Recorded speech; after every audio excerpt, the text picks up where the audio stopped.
सोना झींगा। जैसे ही लिन फेंग ने ये कहा, दर्शक कुछ सेकंड के लिए शांत हो गए और फिर हंसी के ठहाके में फूट पड़े।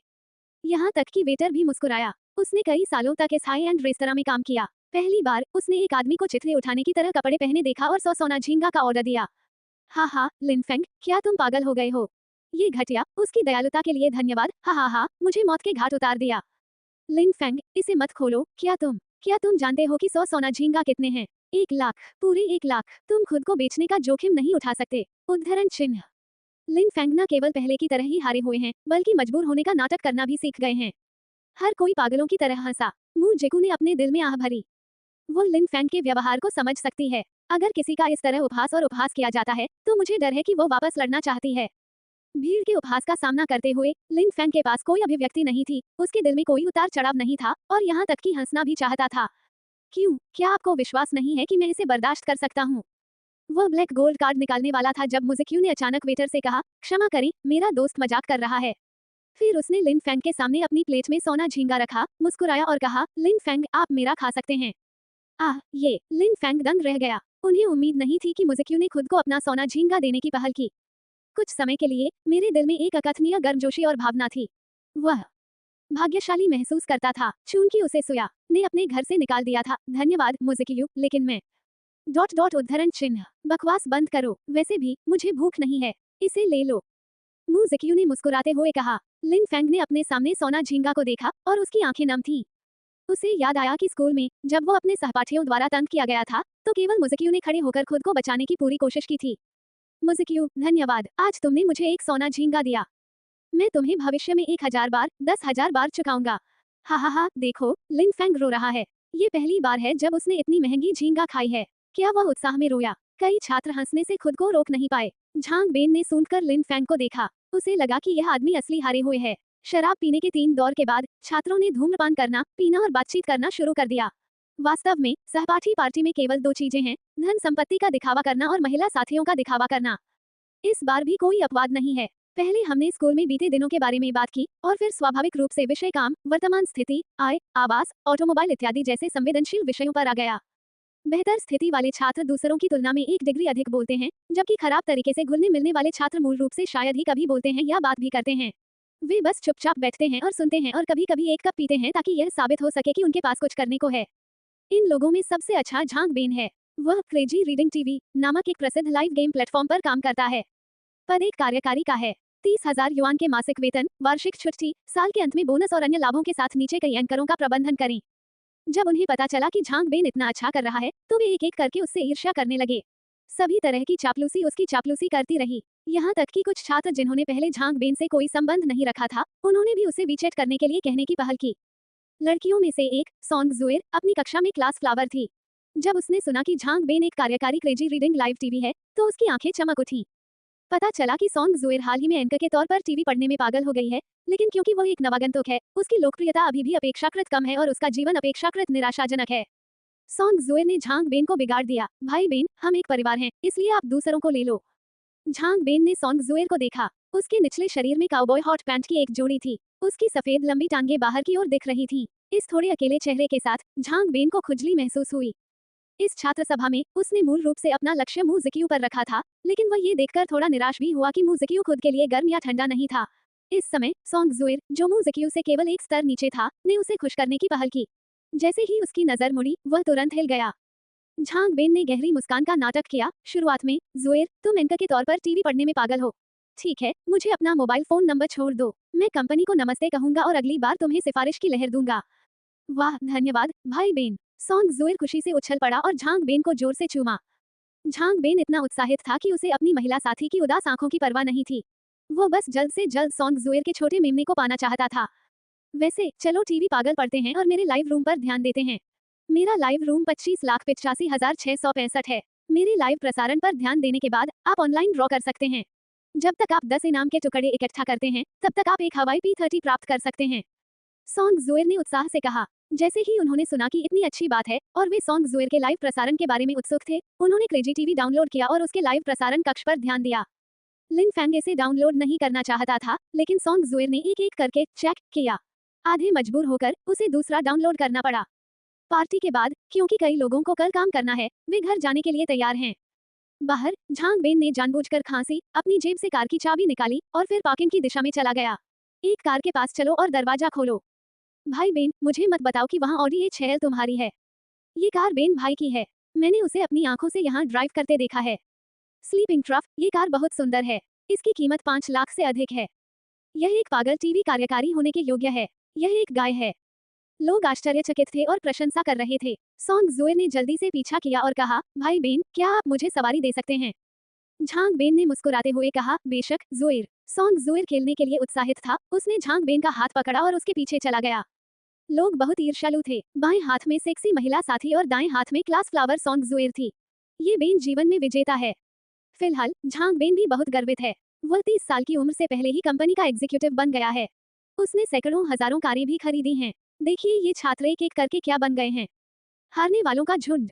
झांग बेन अकेले ही चौक पर क्यों चला गया? क्या इसका प्रभारी कोई पार्किंग अटेंडेंट नहीं है? लिन फेंग ने अचानक कहा। जैसे ही उन्होंने ये कहा, लोग तुरंत पीले पड़ गए। एक लड़का पहले से ही लिन फेंग से नाखुश था, खासकर जब उसने देखा कि मुजिक्यू उसके इतने करीब था। इस समय उसने बस मौका पाया और गुस्से से डांटा, क्या तुम घटिया हो? पार्किंग अटेंडेंट 10 लाख से ज्यादा कारों के बिना तुम पर ध्यान नहीं देगा। क्या तुम्हें लगता है कि पार्किंग अटेंडेंट तुम्हारे परिवार द्वारा चलाया जाता है? यानी कोई सामान्य ज्ञान नहीं है। तुम चुप हो सकते हो, लिन फेंग, समझने का नाटक करो। वो एक गरीब हारने वाला है। ऐसा अनुमान है कि वह अपनी पूरी जिंदगी में एक कार नहीं खरीद सकता। उसके जैसी चीजें मत देखो। दूसरे भी हंसे। धमाका। तभी एक जोरदार आवाज आई, साफ करो। जब बेन पीछे हट रहा था तो ऐसा लग रहा था कि उसने दूसरी कार को टक्कर मार दी। एक सहपाठी ने कहा, उद्धरण चिन्ह। तुम किस बात से डर रहे हो? वैसे भी बेन के पास पैसे हैं। क्या तुम कुछ $100 नहीं खो रहे हो? शोर मचाओ, एक अन्य सहपाठी ने उदासीनता से कहा। लेकिन बेन जी ने जिस कार को टक्कर मारी वो फरारी 812 लगती है। किसी ने फुसफुसाया। फरारी। भीड़ कांप उठी। दृश्य अचानक शांत हो गया। 812।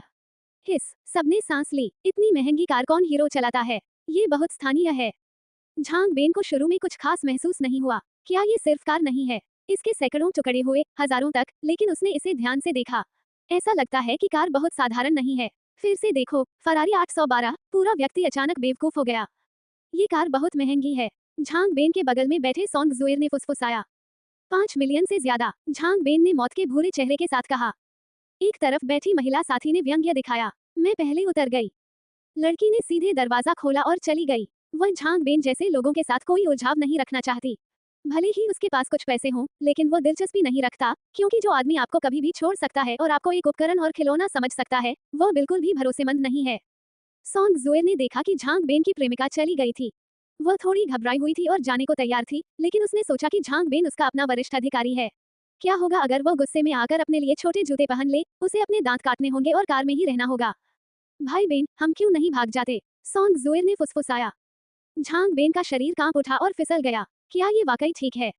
हालांकि उसने जल्द ही यह विचार छोड़ दिया, क्योंकि यहाँ निगरानी है। जब कार मालिक दरवाजे पर आएगा तो सहन करना और भी मुश्किल हो जाएगा। डोंग डोंग, खिड़की अचानक खटखटाई गई। झांग बेन और सॉन्ग जुएर चौंक गए। क्या स्थिति है? मालिक यहाँ है। खिड़की खुली और जंगल की हवा देखी। सॉन्ग जुएर ने भौहें सिकोड़ी। लिन फेंग, तुम अभी भी यहाँ क्यों हो? लिन फेंग मुस्कुराया, बेशक मुझे यहाँ होना चाहिए। यहाँ से चले जाओ, क्या तुम नहीं देखते कि हम व्यस्त हैं? झांग बेन ने गुस्से से डांटा।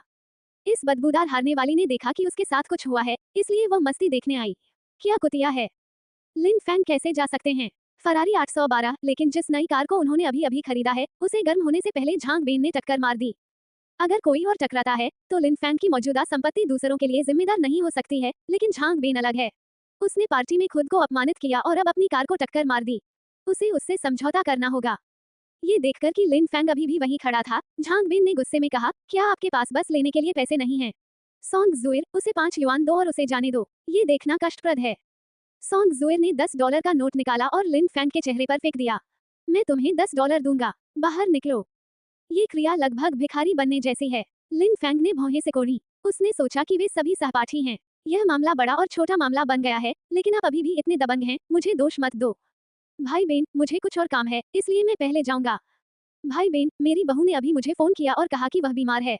मैं उसकी दवा खरीदकर वापस ले जाऊं। मेरी माँ ने कहा। लोग बहाने बनाने लगे और जाने की तैयारी करने लगे। झांग बेन को अपने दिल में खुजली करने वाले दांतों से नफरत है। ये कमीने आशीर्वाद और कठिनाइयां साझा करने के लिए जाने जाते हैं। हालांकि म्यूजिक्यू की झांग बेन से कोई दोस्ती नहीं थी, लेकिन उसने सोचा कि आज का भोजन उसका उपहार है, इसलिए उसने जाने का विकल्प नहीं चुना। हालांकि जब उसने देखा कि लिन फैंग जाने का इरादा नहीं रखता है, तो वह आश्चर्यचकित हो गई। जिक्यू, मैं तुम्हें घर ले जाऊं। मेरे पास एक मोटरसाइकिल है। मोटरसाइकिल में क्या अच्छा है? जिक्यू, मैं ड्राइव करके वापस जाऊंगा।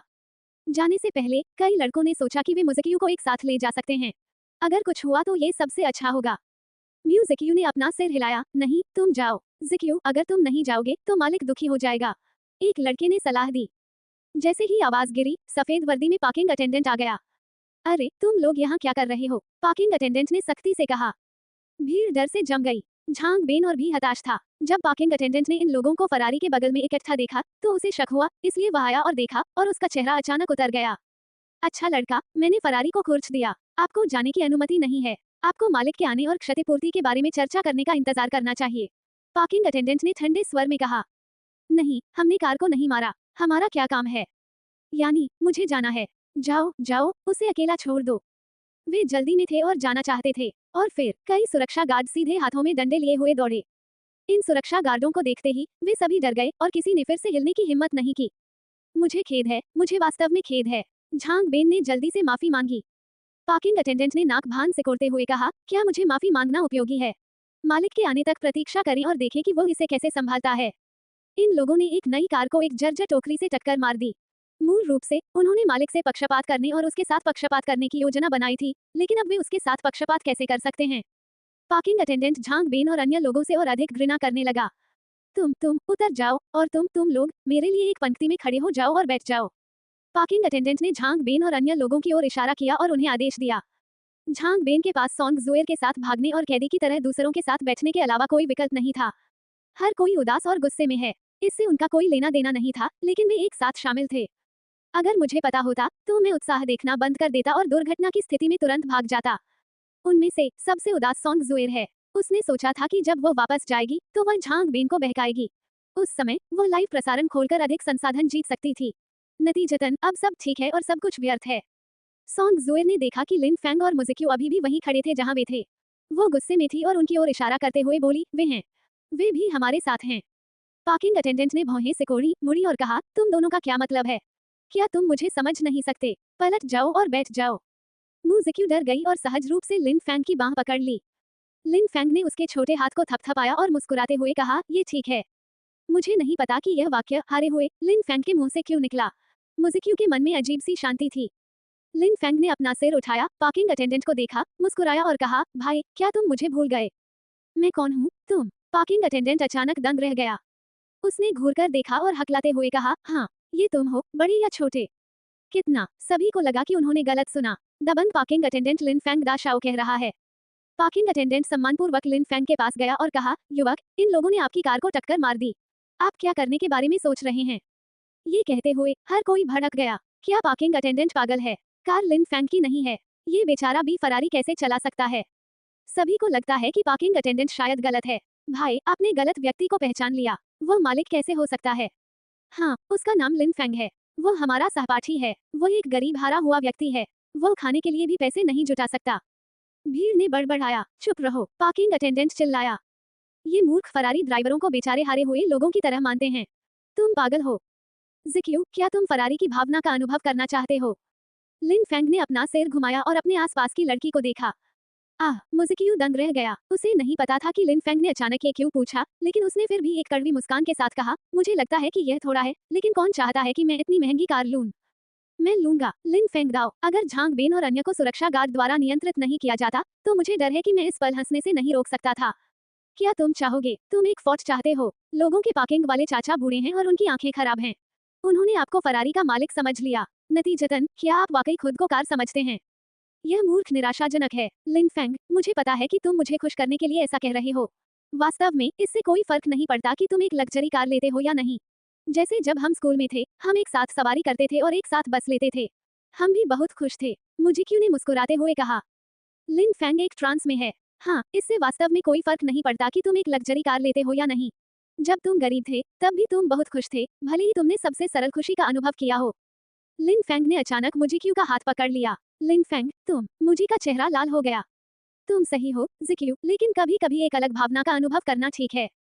लिन फैंग मुस्कुराया, लड़की का हाथ लिया, फरारी के पास चला गया और फिर सबके सामने कार की चाबी निकाल ली। दीपक 2 बार टिमटिमाया। क्लिक। दरवाजा खुला है। झांग बेन, सोंग जुइर और अन्य सीधे नंबर पर हैं। सभी ने लिन फैंग को मूर्खतापूर्ण तरीके से देखा। लिन फैंग ने दरवाजा खोला और भ्रमित चेहरे के साथ मू जिक्यू को ऊपर जाने का इशारा किया। फिर वह ड्राइवर की सीट पर बैठ गया। इस पल हर कोई गड़गड़ाहट से चौंक गया। ये कार लिन फैंग की है। वह वास्तव में मालिक है। लिन फैंग, क्या यह आपकी कार है? सोंग जुइर ने अविश्वास में कहा। लिन फैंग ने उसे हल्के से देखा। यह मेरी नहीं है, क्या यह आपकी है? ठीक है, गपशप मत करो। आपको मेरी कार को खुरचने के लिए कुछ मुआवजा देना होगा। सोंग जुइर ने तुरंत अपना सिर नीचे कर लिया। सभी ने अपना सिर नीचे कर लिया। यह जानने के बाद कि लिन फैंग मालिक हैं, उनका मूड बेहद जटिल है। ये हरा हुआ व्यक्ति, जो हाई स्कूल से गरीब है और कैंटीन में खाना भी नहीं खरीद सकता, अब $5 मिलियन की लग्जरी कार खरीद चुका है। इन सालों में ऐसा क्या हुआ जिसने लिन फैंग को करोड़पति बना दिया? खाने की मेज पर लिन फैंग को अपमानित करने के विचार से हर कोई अपने कान थपथपाना चाहता था। और झांग बेन और भी ज्यादा पीला और कांपता हुआ। लिन फैंग, ओह नहीं, लिन दिशाओ, मेरे सभी सहपाठियों की खातिर क्या तुम मुझे जाने दोगे? झांग बेन ने विनती की। जाने दो, तुमने मुझे पहले टेबल पर कैसे अपमानित किया? जानबूझकर कुर्सी और झींगा कम। तुम मेरे साथ एक इंसान की तरह क्यों नहीं पेश आते, सिर्फ इसलिए कि लिन फैंग के पास पैसे और ताकत नहीं है? और अब ये देखते हुए कि मेरे पास एक कार है, मेरा चेहरा बदल गया है। लिन फैंग ने व्यंग्य किया। हर शब्द तलवार की तरह झांग बेन के दिल को धीरे धीरे डूबने दे रहा था। भाई, कृपया मुझे ये देखने में मदद करें कि उसे कितना मुआवजा देना चाहिए। लिन फैंग ने पार्किंग अटेंडेंट से कहा। पार्किंग अटेंडेंट ने सिर हिलाया और जांच करने के लिए नीचे बैठ गया। फिर निष्कर्ष पर पहुंचा, कम से कम 3 लाख। झांग बेन तुरंत जमीन पर गिर पड़ा। 3 लाख। वह एक कार्यकारी के रूप में टीवी लाइव प्रसारण पढ़कर पागल हो गया है। वो महीने में सिर्फ 20,000 से ज्यादा कमाता है। क्या यह उसके 1 साल से ज्यादा के वेतन को लेने के लिए नहीं है? क्रेडिट कार्ड या नकद? पार्किंग अटेंडेंट ने सीधे चेहरे से झांग बेन से कहा। मेरे पास अब इतने पैसे नहीं हैं। झांग बेन बिना आंसू बहाए रोना चाहता था। तो उधार ले लो, पार्किंग अटेंडेंट ने ठंडे स्वर में कहा। झांग बेन जानता था कि आज एक आपदा थी। वो अपने दिल में लिन फैंग से नफरत करता था। उसी समय उसे अपना सिर कठोर करना पड़ा और उधार लेने के लिए फोन करना शुरू कर दिया। आखिरकार वो 3 लाख पाने में कामयाब रहा और लिन फैंग के कार्ड पर हाथ मारा। ठीक है, चलो इसे भूल जाते हैं। याद रखें, किसी को भी तुच्छ मत समझो, यहाँ तक कि यह व्यक्ति भी बहुत विनम्र हुआ करता था। लिन फैंग ने धीरे से कहा। हाँ, लिन शाओ, तुम सही हो। झांग बेन का सिर चावल चोंच मारती मुर्गी जैसा था। पार्किंग अटेंडेंट को धन्यवाद देने के बाद लिन फैंग ने सीधे एक्सीलेटर चालू कर दिया। स्पोर्ट्स कार शक्तिशाली पावर सिस्टम के नीचे गायब हो गई, जिससे एक व्यक्ति एक दूसरे को देखने लगा। फरारी चौड़ी सड़क पर तेज नहीं चलती। राहगीरों ने बगल से देखा और इस तरफ देखा। आखिरकार एक लग्जरी कार अभी भी बहुत उज्जवल है। पिछली सीट पर मुज़िक्यू ने शुरू से अंत तक कुछ नहीं कहा। उसने बस अपने पतले होंठों को काटा और लिन फैंग को गाड़ी चलाते हुए देखा। वह जटिल लग रहा था। उसका दिल बहुत विरोधाभासी है। आश्चर्य और पहेली दोनों हैं, लेकिन अधिक उलझन में। उसने वास्तव में उम्मीद नहीं की थी कि लिन फैंग, जो पहले गरीब और गोरा था, अचानक इतना अमीर हो गया। इन वर्षों में उसके साथ क्या हुआ? लिन फैंग ने मुस्कुराते हुए कहा, जिक्यू, क्या आपको यह एहसास पसंद है? मु जिक्यू दंग रह गई। वह अचानक जवाब नहीं दे पाई। क्या आपको ये पसंद है? मुझे लगता है, लेकिन मैं पहले आपको पसंद करता हूँ। मुजिक्यू ने कहा। क्यों? लिन फैंग बहुत अजीब था। अब जब उसके पास पैसा है, तो वह अपने आसपास के लोगों को बेहतर और ज्यादा शानदार जिंदगी जीने दे सकता है, लेकिन उन सालों में जिक्यू खुद को क्यों पसंद करता है? मुजिक्यू यू ने कहा, शायद ये हीन भावना है। पहले मैं थोड़ी मोटी लड़की थी, कोई मुझे पसंद नहीं करता था, कोई भी मेरे साथ खेलना और पढ़ना नहीं चाहता था, सिर्फ तुम। उस समय तुम आज की तरह ही कपड़े पहनती थी, लेकिन इससे मुझे अपनेपन का एहसास होता था, बिल्कुल बगल के बड़े भाई जैसा। उस समय हालांकि बड़े खाने और लग्जरी कारें नहीं थी, लेकिन मैं वाकई बहुत खुश था। भले ही हम सिर्फ पूल में मछली पकड़ने जाते, 5 युआन की टिकट लेकर प्रदर्शनी देखने संग्रहालय जाते और नदी के किनारे पतंग उड़ाते, मैं बहुत संतुष्ट रहता और जिंदगी भर इसे याद करता। उद्धरण चिन्ह। अब तुम बुरी नहीं हो, कम से कम झांग बेन से तो बेहतर हो, लेकिन लग्जरी कार चलाना मुझे थोड़ा अजीब लगता है, जैसे अचानक दूरी आ गई हो। हाँ, मैं पहले से ज्यादा सुंदर हूँ और अब बहुत से लोग मेरा पीछा कर रहे हैं, लेकिन मुझे नहीं लगता कि मैं बदल गई हूँ। मुझे अभी भी मेरी पुरानी जिंदगी, मेरे पुराने दिन, तुम्हारे पुराने दिन पसंद हैं। बाद के वाक्य के बारे में बोलते हुए मुजिक्यू के गालों पर लाली की एक परत भर गई थी। उसने अपना सिर मिमोसा की तरह झुका लिया। दयनीय। एक पल के लिए लिन फैंग पागल हो गई। कितनी सीधी सादी लड़की है। इसके विपरीत सूया, उसकी पूर्व पत्नी, खुद को नीचा देखते हुए बड़ी हुई और सोचती रही कि वो उसके लिए अपमान है, सिर्फ घमंड और पैसे के लिए। और मुजिक्यू, उसने शुरू से अंत तक खुद को कभी कम नहीं आंका। शायद इसका उसके जन्म से कुछ लेना देना है, लेकिन क्या है कि लोगों को जानना और एक ही माहौल में उसकी तरक्की और खूबसूरती को देखना बहुत रोमांटिक बात नहीं है। लिन फैंग ने एक गहरी सांस ली और अचानक अपने दिल में एक फैसला लिया। वो मुजिक्यू के दिल में हमेशा के लिए उस पवित्रता को बनाए रखना चाहता है। जिक्यू, वास्तव में मुझे तुम्हें कुछ बताना चाहिए, लिन फेंग ने कहा। क्या हो रहा है? मुझे कियू ने पूछा। ये कार मेरी नहीं है, लेकिन मैंने इसे अपने दोस्तों से उधार लिया है। लिन फेंग दाओ। मुझे कियू को आश्चर्य हुआ और उसने कहा, सच में? लिन फेंग मुस्कुराया और सिर हिलाया। मुझे कियू आश्चर्यचकित था। ईमानदारी से कहूँ तो मैं वास्तव में चिंतित हूँ कि आप एक अदृश्य स्थानीय तानाशाह हैं। इस तरह जब मैं भविष्य में आपसे मिलूंगा तो मुझे बहुत अजीब लगेगा और उस वर्ष की भावना कभी वापस नहीं आएगी। लिन फेंग ठंडे पसीने में है। मुझे कियू एक ऐसी लड़की लगती है जिसे अतीत को याद करना पसंद है, कविता की तरह। ठीक है, उस मामले में दृश्यों को नष्ट न करने की पूरी कोशिश करें। लिन फेंग, आपके पास कितना विचेट है? मैं आपको भविष्य में कभी भी रात के खाने के लिए आमंत्रित करूंगा, मुझे कियू ने मुस्कुराते हुए कहा। लिन फेंग का दिल खिल उठा था। उसने ये भी सोचा कि उसे बाद में मुझे से विचेट के लिए पूछना चाहिए। अब उसने बोलने की पहल की है। आप किसका इंतजार कर रहे हैं? दोनों के बीच विचेट का आदान प्रदान होने के बाद मुझे ने पूछा, लिन फेंग, क्या आप हमारे क्लास ग्रुप को जोड़ना चाहते हैं? लिन फेंग मना करना चाहता था, लेकिन उसने सोचा कि मुझे भी समूह में है। यह अनुमान है कि कई लड़के उसका पीछा करते हैं। यदि वे अंदर जाते हैं तो वे किसी भी समय दुश्मन की स्थिति को समझ सकते हैं, इसलिए उसने सिर हिलाया और कहा, ठीक है। मुझे ने लिन फेंग को क्लास ग्रुप में खींच लिया और इसने तुरंत बर्तन को तला। सोते हुए गर्द, ये लिन तुहाओ है। स्वागत है सहपाठी लिन, मैं कल्पना नहीं कर सकता कि आप इतने स्थानीय तानाशाह हैं।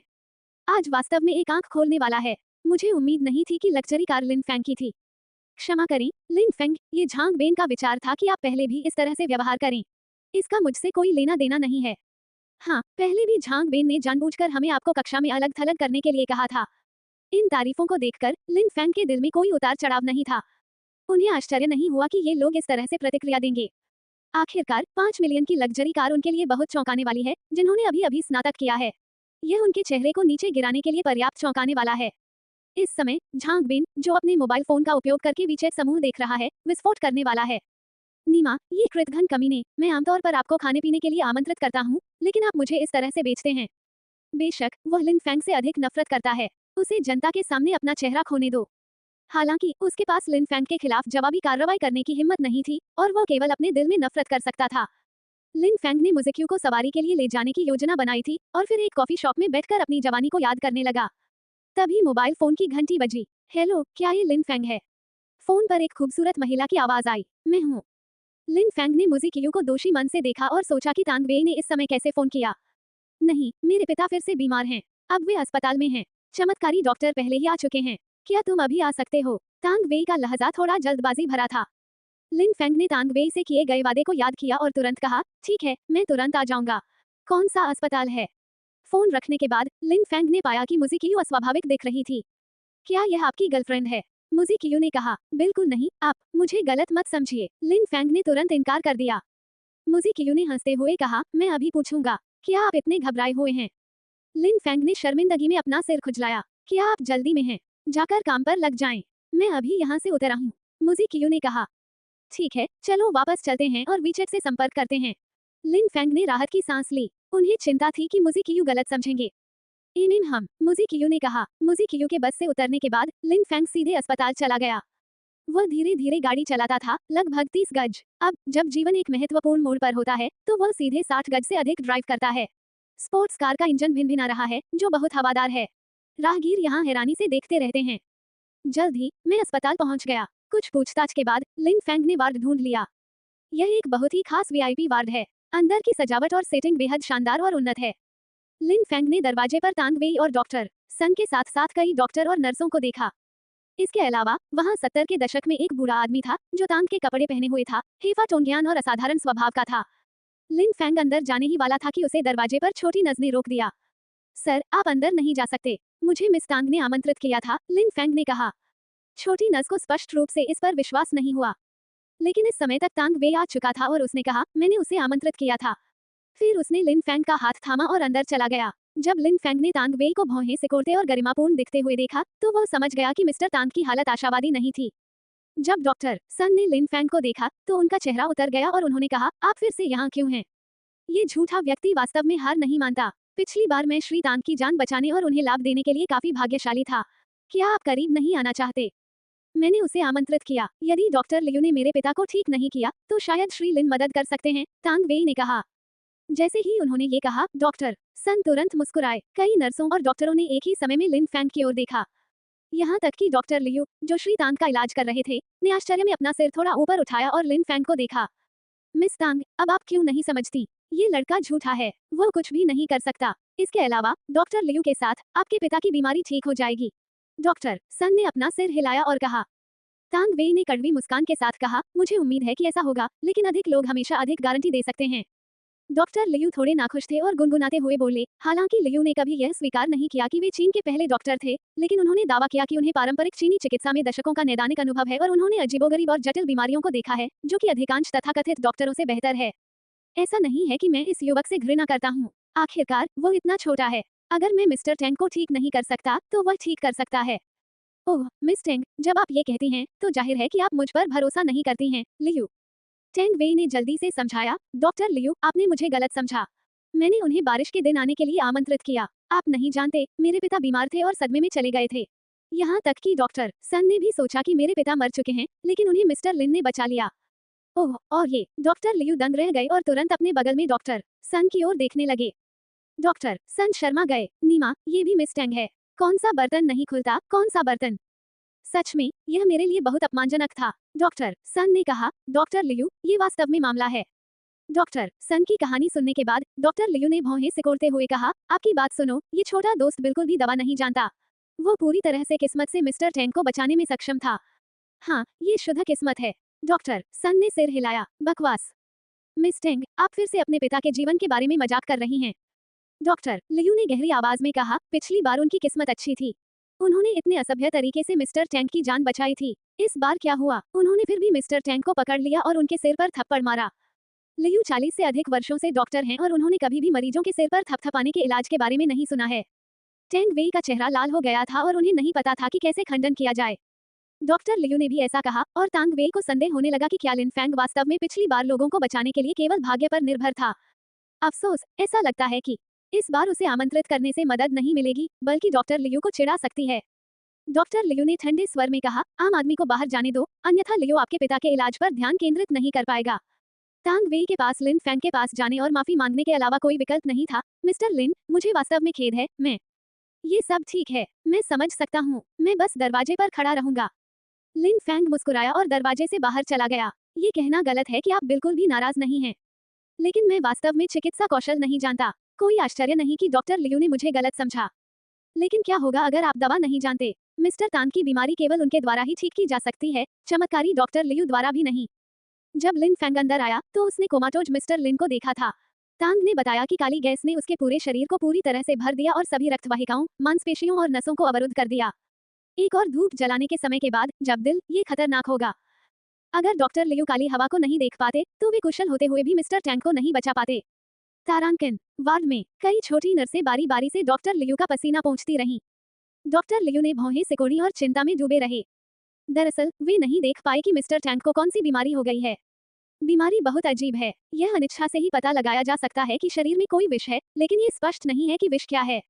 इसलिए इस अवधि के दौरान डॉक्टर लियू ने मिस्टर टैंग को सभी तरह की पारंपरिक चीनी दवा देने की कोशिश की। नमी और जहर को दूर करने के लिए कपिंग, छोटी सुई चाकू चिकित्सा, एक्यूपंक्चर और एक्यूपॉइंट थेरेपी, मालिश और हड्डी सेटिंग थेरेपी का इस्तेमाल किया जाता है। उनके डर से इन उपचारों से न केवल मिस्टर टैंग की हालत में सुधार हुआ, बल्कि उनकी जीवन प्रणाली भी कमजोर हो गई। बूढ़ा आदमी, जो दशकों से डॉक्टर है और पारंपरिक चीनी चिकित्सा का भगवान कहा जाता है, इस समय थोड़ा घबराया हुआ है। डॉक्टर लियू, मेरे पिता कैसे हैं? तांग वेई ने उत्सुकता से पूछा। यह डॉक्टर लियू को जवाब देना नहीं आता था। चिंता मत करो, चमत्कारी डॉक्टर की उपाधि खाली नहीं होती, डॉक्टर सन ने मुस्कुराते हुए कहा। डॉक्टर लियू बहुत गुस्से में थे। तुम मूर्ख हो, इस समय मेरी चापलूसी कर रहे हो।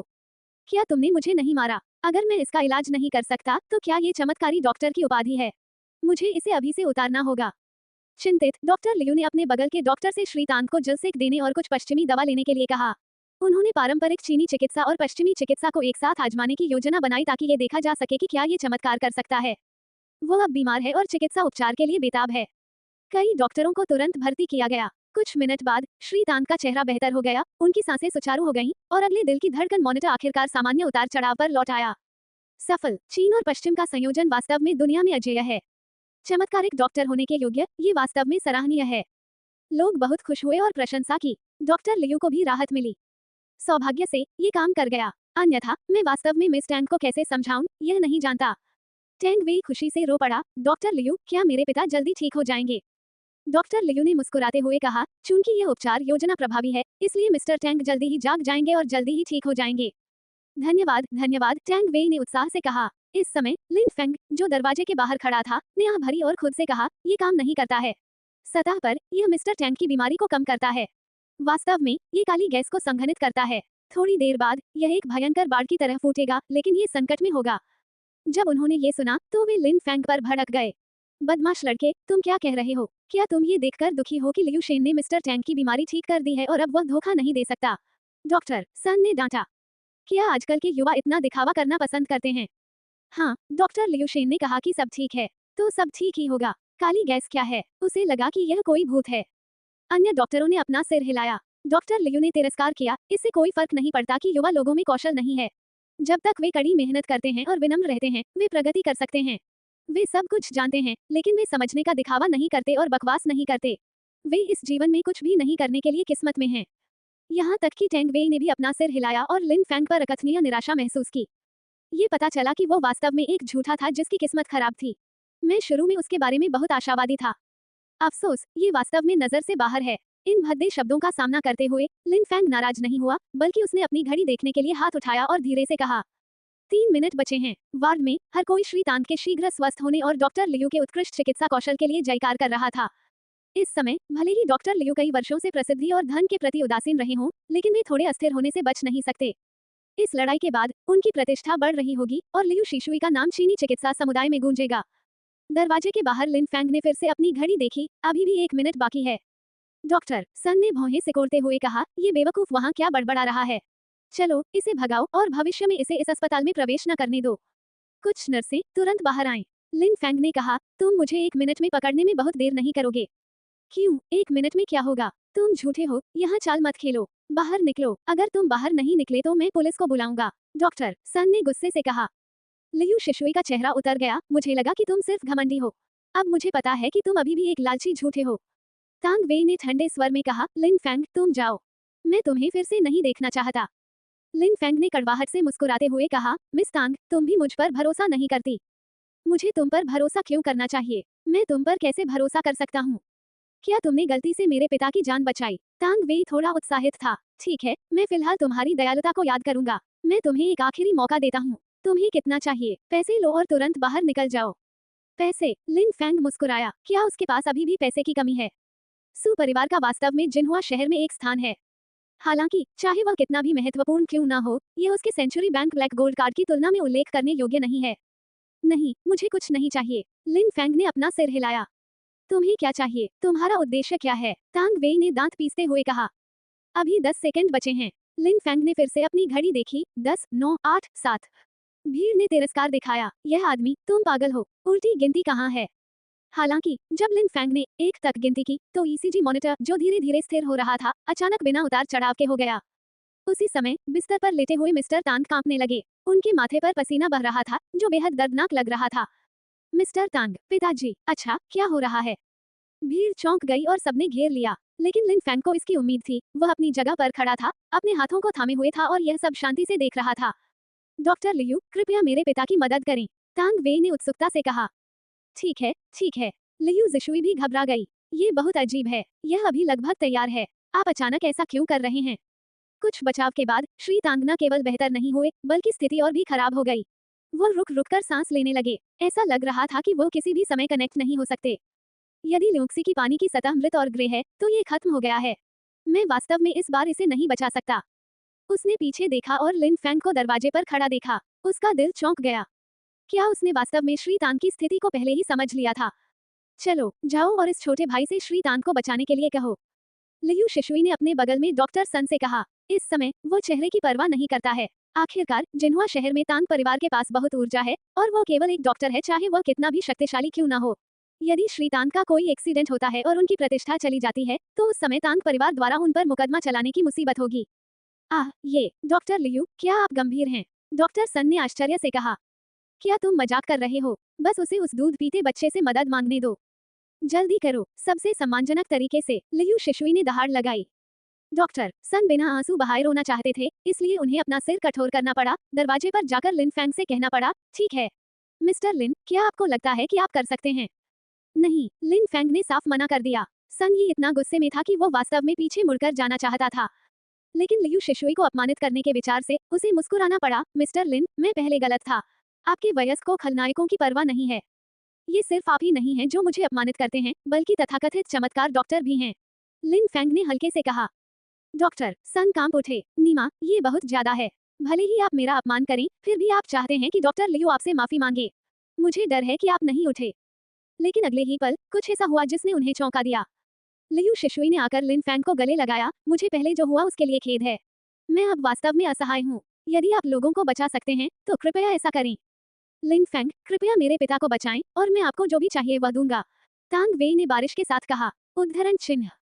ओह, क्या ऐसा है? लिन फैंग ने अपने मुंह के कोने पर एक चाप उठाया। तांग वेई के सुंदर चेहरे को देखा, मुस्कुराया और कहा, अगर मैं तुम्हें चाहता हूँ तो क्या तुम मुझे दे दोगी? आह, तांग वेई दंग रह गई और फिर उसका सुंदर चेहरा लाल हो गया। थोड़ी देर बाद तांग वेई ने अपने चांदी के दांतों को काटा। ठीक है, जब तक आप अपने माता पिता को बचाते हैं, मेरे लोग आपको दे देंगे। जब ये कहा गया तो पूरा दर्शक चौंक गया। ये लड़का इतना पागल है कि उसने मिस तांग परिवार को धमकी देने की हिम्मत की। ठीक है, आपने यही कहा। लिन फैंग मुस्कुराया और वार्ड में चला गया। मुझे 18 चांदी की सुइयां, एक लाइटर, उबलते पानी का एक बर्तन और एक कप दे दो। कई डॉक्टर और नर्स एक दूसरे की ओर देखने लगे। तुम्हारा क्या मतलब है? लियू शेनई और अन्य लोगों ने अपने चिकित्सा उपकरण समाप्त कर दिए हैं और वापस लौटने में असमर्थ हैं।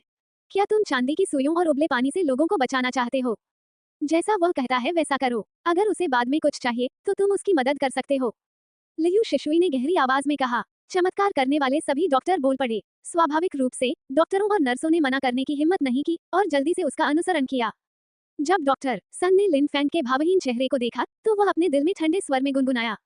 लड़के, तुम्हें बेहतर होगा कि तुम लड़ो। अगर तुम बाद में मिस्टर टैंग को ठीक नहीं कर पाए तो मैं तुम्हें 100 बार और 1000 बार अपमानित करूंगा। लिन फैंग इस समय हृदयहीन लग रहे हैं। वास्तव में पूरा व्यक्ति मेरे पास जाने की स्थिति में डूबा हुआ है। हजारों साल पहले की जानकारी का एक टुकड़ा लगातार उसके दिमाग में घूम रहा है। लिन फैंग ने नस से उबला हुआ पानी कप में डालने के लिए कहा, फिर लाइटर चालू किया और इसे चांदी की सुई पर तब तक घुमाया जब तक कि चांदी की सुई थोड़ी हिल न जाए। उसकी कलाइयां घूम गईं, उसकी उंगलियां फूलों की तरह थीं। उसने एक चांदी की सुई उठाई और फिर धीरे से मिस्टर तांग की भौहों के बीच में घुमाया। ये बहुत तेज और बेहद सटीक था। राव डॉक्टर सन है, एक पश्चिमी चिकित्सक जिनकी आंखें सीधी हैं। पारंपरिक चीनी दवा लियू शिशुई का तो कहना ही क्या। इस लड़के के 2 बेटे हैं। लियू शिशुई ने अपनी दाढ़ी को छुआ। अचानक उसने अपनी आंखें चौड़ी कर ली, एक बूढ़ा चेहरा और लिन फैंग को बड़े सदमे से देखा। क्योंकि लिन फैंग की सुई की गति अचानक तेज हो गई, बिजली की तरह जो चकाचौंध थी। जिस क्षण सुई निकली, दाह संस्कार हुआ। डॉक्टर पूरी तरह से स्तब्ध थे। यह क्या है, जादू करना? लिन फैंग ने पूरी तरह से मिस्टर तांग पर ध्यान केंद्रित किया और सहज रूप से अपने दिमाग में केवल एक प्रकाश के साथ इन क्रियाओं को किया। ऐसा लगता है कि उसने पहले भी हजारों बार इस क्रिया का अभ्यास किया है। गहरी और उथली या कांटा या पिक, एक पंक्ति में 18 सुइयों को चुभोया। जल्दी से सुई को बाहर निकालें और फिर से सुई को बाहर निकालें। बीच में कोई गैप नहीं है। इसे एक कलात्मक तकनीक कहा जा सकता है जिसने तांग वेई को चकित कर दिया। यह एक पहाड़ी आग है, लियू शिशुई ने अचानक जोर से कहा। आंखें आश्चर्य से भरी थीं। लोगों ने उसे संदिग्ध रूप से देखा। जाहिर है वे नहीं जानते थे कि पहाड़ी आग क्या है। पहाड़ की आग जलाना ताई दिव्य सुई का अनूठा कौशल है। जैसे ही यह कहा गया, हर कोई और भी हैरान हो गया। डॉक्टर सन को कुछ याद आ रहा था। वह आश्चर्यचकित था और उसने कहा, ताई दिव्य सुई। योंग झेन के शासनकाल में चिकित्सा राजा की एक पीढ़ी, झांग किंगशान की ताई सुई। डेटा के अनुसार ये लंबे समय से खो गया है। लियू शिशुई ने लिन फैंग को उत्साह से देखा और उत्साहित होकर कहा, कोई गलती नहीं हो सकती। उन्होंने ताई दिव्य सुई का इस्तेमाल किया। मैंने एक प्राचीन मैनुअल से ताई दिव्य सुई का परिचय देखा। उन्होंने 1 इंच और 6 तेज सुई का इस्तेमाल किया, 3 उठाने और 3 निर्वहन, और फिर सुई को फेंगजियांग शैली में बंद कर दिया, जो शरीर को पोषण दे सकता है और शरीर की नमी और नमी को दूर कर सकता है। हालांकि ये कहा जाता है कि ताई दिव्य सुई को ले जाने के लिए आंतरिक बल का उपयोग करने की आवश्यकता होती है। क्या ये युवक चीगोंग जान सकता है? लियू शिशुई संदेह करने से नहीं बच सका, लेकिन जल्द ही उसके संदेह दूर हो गए। मैंने देखा कि मिस्टर तांग आंशिक रूप से छिपे हुए और आंशिक रूप से सफेद हवा से दिखाई दे रहे थे, एक बुलबुले की तरह जो लगातार उबल रहा था। लियू शिशुई की आंखें चौड़ी हो गईं और अचानक एक शब्द के बारे में सोचा जो उसके गुरु ने कहा था। क्यूई अदृश्य है, लेकिन अगर यह एक निश्चित डिग्री तक पहुंच जाता है तो इसे रूपांतरित किया जा सकता है। क्या ये बेटा गैसीकरण के बिंदु पर पहुंच गया है? वार्ड में लिन फैंग को नहीं पता कि उसके आसपास की गई सुई की कारीगरी से उसे क्या अनुभूति हो रही है। उसने अपना पूरा ध्यान एक साथ लगाया और सुई को बाहर निकालता और अंदर डालता रहा। पहले जैसा पीला चेहरा, अब खून के रंग का कोई निशान नहीं है। माथे से बड़ी बड़ी पसीने की बूंदें निकल रही हैं और गालों से नीचे गिर रही हैं। ये बहुत थका हुआ लग रहा है। लिन फेंग, मुझे तुम्हारा पसीना पोंछने दो। उसके बगल में खड़ी तांग वेई ने सावधानी से एक साफ सफेद तौलिया निकाला, लेकिन उसका चेहरा थोड़ा लाल था। ठीक है, लिन फेंग ने कर्कश स्वर में कहा। तांग वेई तौलिया लेकर चली जाती है और सावधानी से लिन फेंग को उसके चेहरे पर लगा पसीना पोंछने में मदद करती है। अपने पिता को सुई देते हुए लिन फेंग के बेहद केंद्रित रूप को देखकर तांग वेई का मन कांपने से नहीं बच सका। वह दावा करती है कि उसने अनगिनत बेहतरीन पुरुषों को देखा है, जिनमें से लिन फेंग से ज्यादा सुंदर है। हालांकि लिन फेंग से ज्यादा केंद्रित और गंभीर कोई नहीं हो सकता। ये सच है कि गंभीर पुरुष सबसे सुंदर होते हैं। अगर लिन फेंग झूठा है, तो उसे शुरू में अपने पिता के जीवन और मृत्यु का ख्याल रखने की जरूरत नहीं है। वो कुछ पैसे लेकर जा सकता है। क्यों खुद को परेशान करे और उनके द्वारा अपमानित हो? काश, ऐसा लगता है कि मैंने लिन फेंग को गलत समझा। मुझे वाकई शर्म आ रही है। थोड़ा और रुको और तुम ये कर पाओगे। लिन फेंग ने मुंह से गंदी हवा उगल दी, मिस्टर टैंग को घूरा, जिन्हें 18 चांदी की सुइयों द्वारा धीरे धीरे उनके शरीर से बाहर निकाला गया था, और खुद से बुदबुदाया। सुई लगाना एक बेहद ऊर्जा खपत और शारीरिक काम है। EQ पॉइंट को सही, जल्दी और कुशलता से पहचानें। सबसे महत्वपूर्ण बात यह है कि EQ पॉइंट की ताकत अलग अलग होती है। इसके अलावा डॉक्टर सन सही हैं। ताई दिव्य सुई का उपयोग करने के लिए सुई को ले जाने के लिए QE की आवश्यकता होती है। हालांकि लिन फेंग में उस सपने के बाद कुछ असली QE थी, फिर भी इन 18 सुइयों को पूरा करना थोड़ा मुश्किल है। अंत में आखिरी सुई पूरी करने के बाद श्री तांग के महत्वपूर्ण संकेत धीरे धीरे सुधरने लगे। ECG मॉनिटर के बगल में उतार चढ़ाव शुरू हुआ। हाँ, सफल हुआ। भीड़ ने ये सब सदमे में देखा। तांग वेई ने खुशी के आंसू बहाए। लिन फेंग ने सारी काली गैस को चांदी की सुई पर फेंक दिया, जिसे केवल वो उबलते पानी के कप में देख सकता था। आंसू, काली गैस उच्च तापमान से सीधे वाष्पित हो जाती है। हाँ, लिन फेंग ने थके हुए स्वर में कहा। ये सुनकर उन्होंने अपनी आंखें लिन फेंग की ओर घुमाई। इस समय लिन फेंग को नहाने की तरह पसीना आ रहा था। उसके कपड़े भीगे हुए थे। पसीने की बूंदें उसके थके हुए चेहरे को उसके माथे पर धुंधला कर रही थीं। पूरा व्यक्ति बिना सोए दिनों और रातों की अकथनीय थकान की तरह था। ऐसा लगा जैसे किसी ने कुछ छू लिया हो। ये डॉक्टर की कृपा है। जाहिर है, वो मर रहा था और खतरे में था, लेकिन उसने लोगों को बचाने के लिए बदनाम होने या यहाँ तक कि जेल जाने का जोखिम उठाया। उद्धरण चिन्ह। कौन कर सकता है? डॉक्टर सन यह नहीं कर सकता, डॉक्टर जियांग यह नहीं कर सकता, नज़मा यह नहीं कर सकती, यहाँ तक कि डॉक्टर लियू भी नहीं कर सकता। मेरे जितने भी साथी मैंने देखे हैं, वे सभी यह नहीं कर सकते। इस समय वे लिन फेंग का सम्मान करते थे। इस समय वे अपने किए पर शर्मिंदा थे। तांग वेई लिन फेंग के प्रति और भी अधिक आभारी है। यहाँ तक कि उसे भी इसका पछतावा नहीं है और वो वादा करती है। उन लोगों के बारे में क्या जिन्होंने अपने पिता की जान बचाई? चलो देखो, मिस्टर तांग जाग गए हैं। मिस्टर तांग जाग गए हैं। कोमा में पड़े मिस्टर तांग ने अपनी पलकें हिलाईं, फिर धीरे से अपनी आंखें खोली और खाली आंखों से चारों ओर देखा। उठो, सच में उठो। भगवान, चिकित्सा के इतिहास में एक चमत्कार।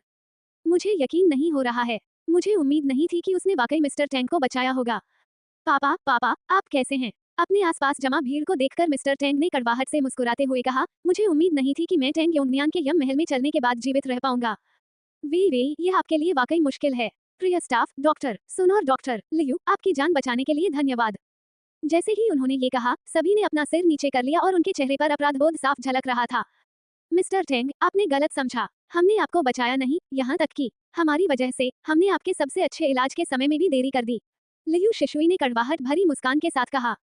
आह, टैंग योंगमियान पूरी तरह से स्तब्ध रह गया। फिर मुझे किसने बचाया? लियू शिशुई ने बगल की ओर मुड़कर पसीने से लथपथ लिन फेंग की ओर इशारा किया और मुस्कुराते हुए कहा, ये वह युवक है। क्या यह आप हैं? तांग योंगनन दंग रह गया। स्वाभाविक रूप से वह लिन फेंग को जानता है। पहले हमले की बात करते हुए लिन फेंग ने खुद को बचाया। उस समय डॉक्टर सन ने कहा कि लिन फेंग को कुछ भी समझ में नहीं आया और वो सिर्फ झूठा था, इसलिए उसने इस आदमी पर ध्यान नहीं दिया। लेकिन अब उसने खुद को फिर से बचा लिया। इसके अलावा जब डॉक्टर लियू और अन्य असहाय थे, तो उन्होंने खुद को बचाया। उसने डॉक्टर सन की ओर देखा और कहा, डॉक्टर सन, क्या आपने नहीं कहा कि वह झूठा था? मैं डॉक्टर सन का चेहरा बहुत बदसूरत था और हिचकिचा रहा था। अगर लिन फेंग को शुरू में झूठा होने का संदेह था, तो लिन फेंग द्वारा अपना कौशल दिखाने के बाद उसे इस पर संदेह करने की हिम्मत कैसे हुई? मुझे इस बेटे के चिकित्सा कौशल पर शर्म आती है। मैं शुद्ध आग से पहाड़ की आग जलाता हूँ। भले ही मेरा मालिक जीवित हो, मुझे डर है कि मैं उसकी तुलना नहीं कर सकता।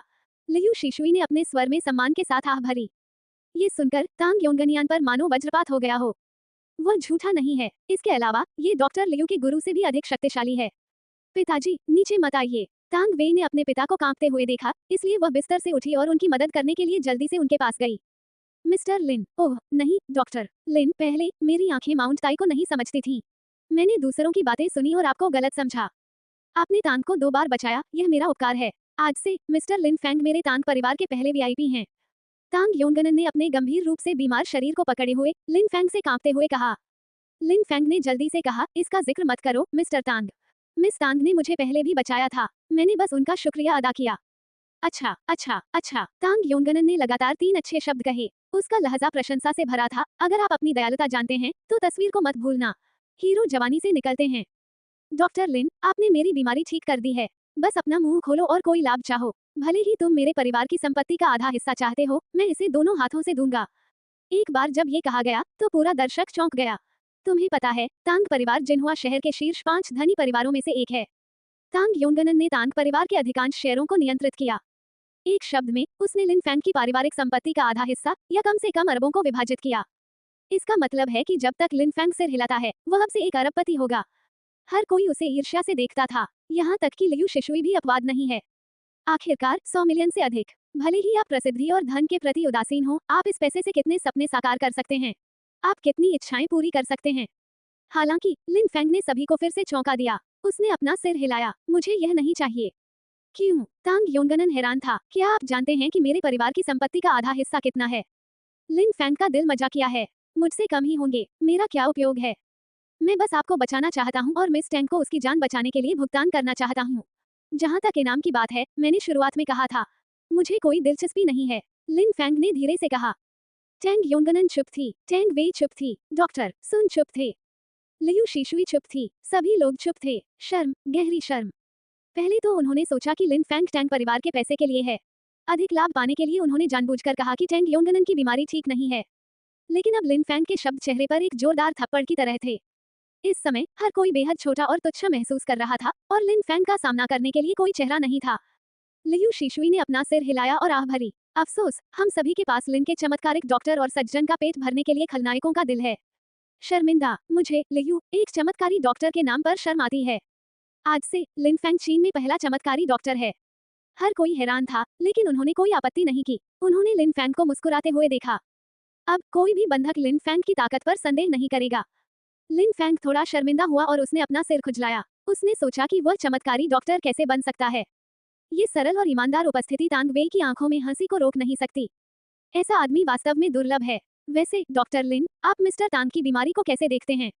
मैं दशकों से डॉक्टर हूँ और मैंने ऐसी अजीब बीमारी कभी नहीं देखी। लियू शिशुई ने अचानक उत्सुकता से पूछा। लिन फैंगवन ने भौहें सिकोड़ी और कहा, ये बिल्कुल भी बीमारी नहीं है। बीमार नहीं? हर कोई दंग रह गया। अगर यह बीमारी नहीं है तो क्या है? तांग योंगनियान पूछने से खुद को रोक नहीं सका। लिन फैंग ने तांग योंगनियान को देखा और सवाल का जवाब नहीं दिया। इसके बजाय उन्होंने पूछा, मिस्टर तांग, क्या आप ये पूछने की हिम्मत रखते हैं कि क्या आपने हाल ही में किसी को ठेस पहुंचाई है? ये सुनकर तांग योंगनन के माथे पर बल पड़ गए। उसने किसका अपमान किया? कहावत है, शॉपिंग मॉल युद्ध के मैदान की तरह होते हैं। तांग योंगनन आज की हैसियत रखते हुए जिन्हुआ शहर में दुनिया से लड़ सकता है। स्वाभाविक रूप से वह सफल होगा और अनगिनत व्यापारिक दिग्गजों की हड्डियों पर कदम रखेगा। अपमान करने के लिए बहुत से लोग हैं। मैं दोनों हाथों की गिनती नहीं कर सकता। क्या बात है? डॉक्टर लिन, आप ऐसा क्यों पूछ रहे हैं? तांग योंगनन ने अजीब तरीके से कहा। लिन फैंग ने समझाया, मैं आपसे एक काली गैस देख सकता हूँ। ये काली गैस किसी वायरस से संबंधित नहीं है, बल्कि एक बहुत ही बुरी यंग गैस है। मुझे संदेह है कि किसी ने मिस्टर तांग के साथ कुछ किया है।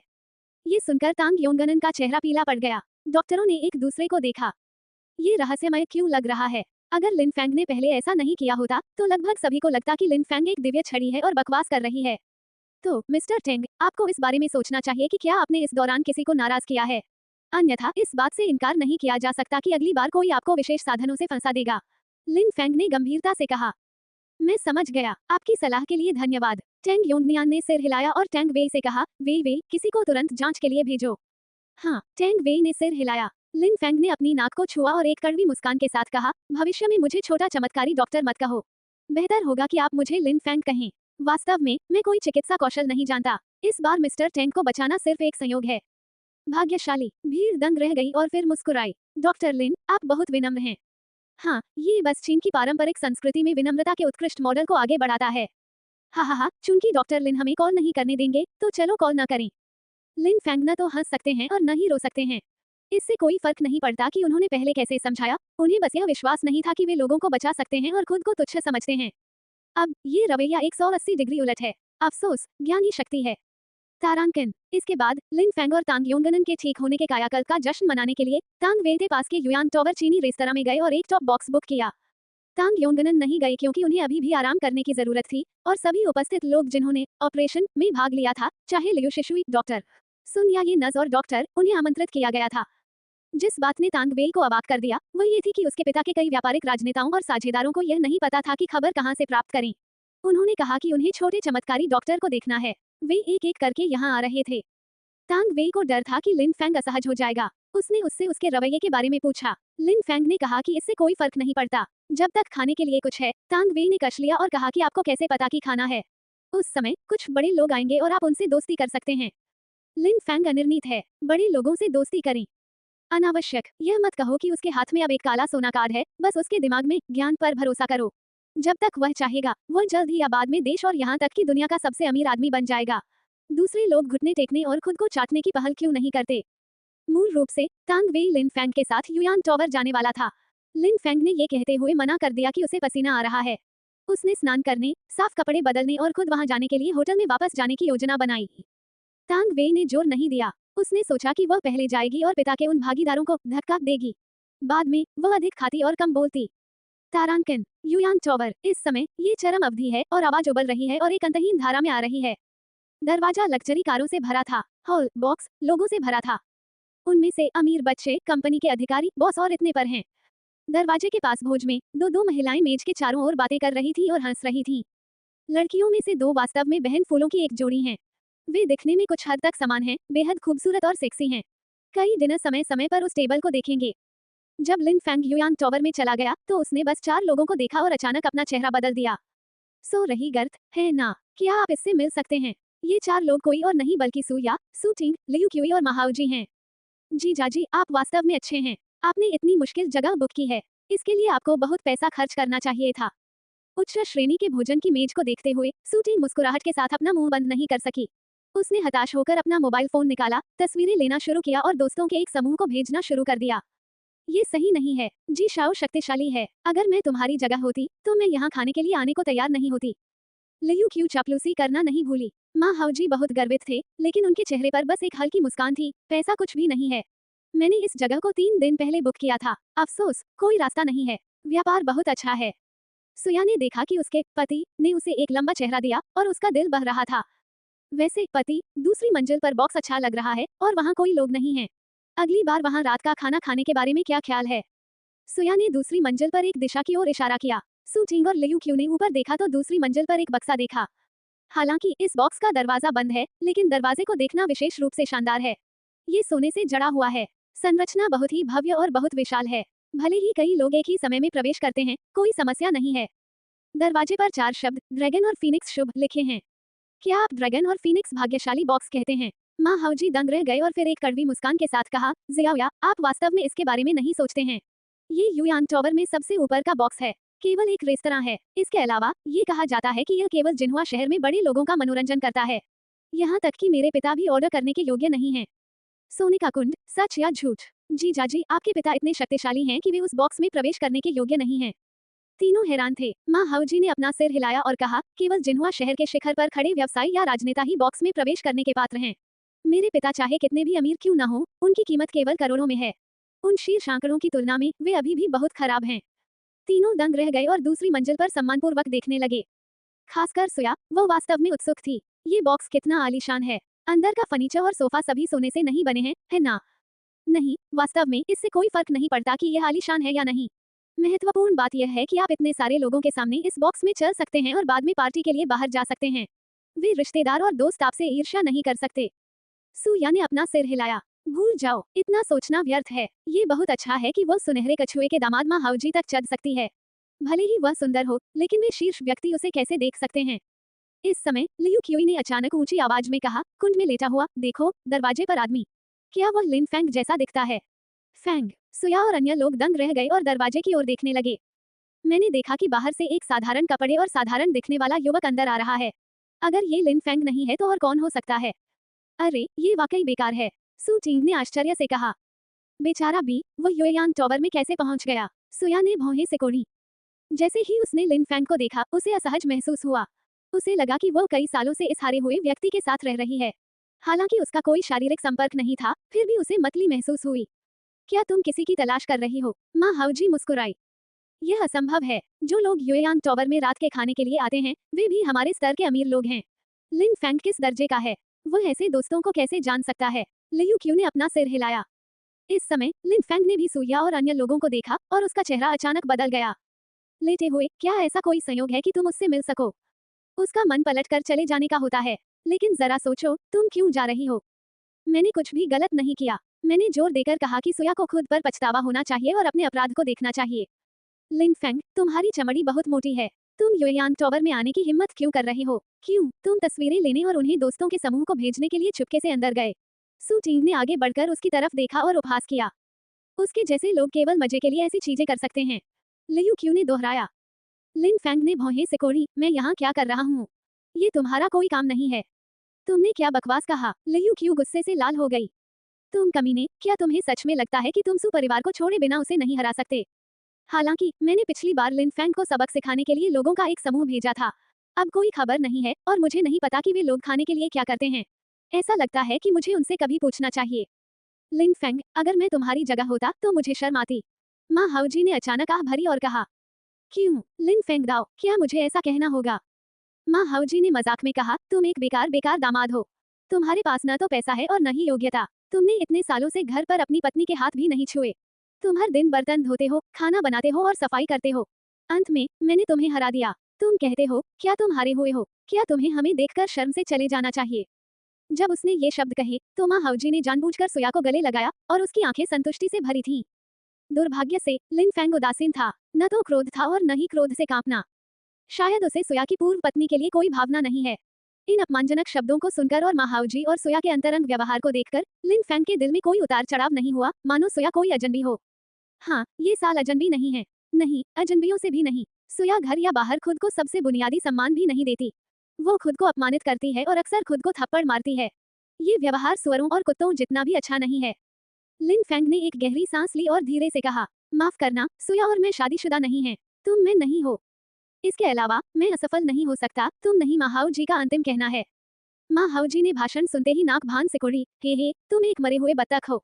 तुम इस बी की तरह हो। क्या तुम स्वीकार नहीं करते कि तुम एक हारे हुए हो? अगर मैं तुम होते तो मैं ईमानदारी से लुढ़क जाता। दूसरों के अलावा क्या तुम इस तरह के घटिया रेस्तरां में खा सकते हो? सुया ने इस समय अधीरता से कहा, लिन फेंग, यहाँ से चले जाओ।